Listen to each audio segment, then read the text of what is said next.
যখন থেকে দেখলাম হাঁটতে গিয়ে উপর নিচ ওঠানামা করতে গিয়ে প্রবলেম হচ্ছে, তখন থেকেই বুঝলাম এবার কিন্তু আমার নিয়মিত এক্সারসাইজ এবং খাওয়ার কন্ট্রোলের দরকার আছে।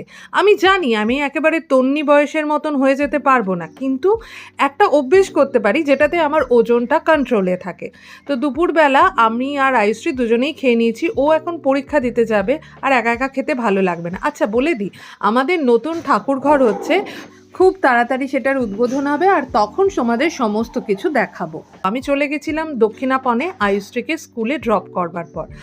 আর এত গরমে ঘোরাঘুরির পর আমার মনে হলো একটু লস্যি খাই।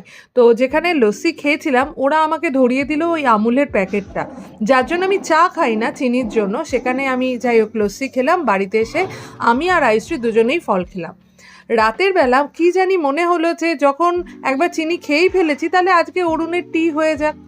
চিকেনটা আগে থেকেই কিনে রেখেছিলাম, তো চিলি চিকেন করব বলে সেটাকে ভিনিগারের জলে ভিজিয়েও রেখেছিলাম 2-3 ঘন্টা মতো।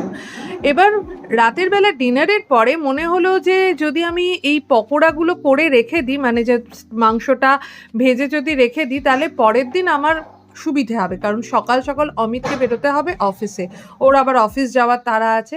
তো সেই জন্য রাত 10টার সময় আমি এই পকোড়াগুলো ভাজতে শুরু করলাম। আর এগুলো যখন আমাদের সবার সামনে ভাজা হয়, আর বিশেষ করে রাতের বেলা, তখন একটা দুটো টেস্ট না করে কিন্তু একেবারেই চলে না। তো চিলি চিকেনের সেই পকোড়ার বেশিরভাগটাই আমাদের তখন চলে গেল পেটের ভেতরে।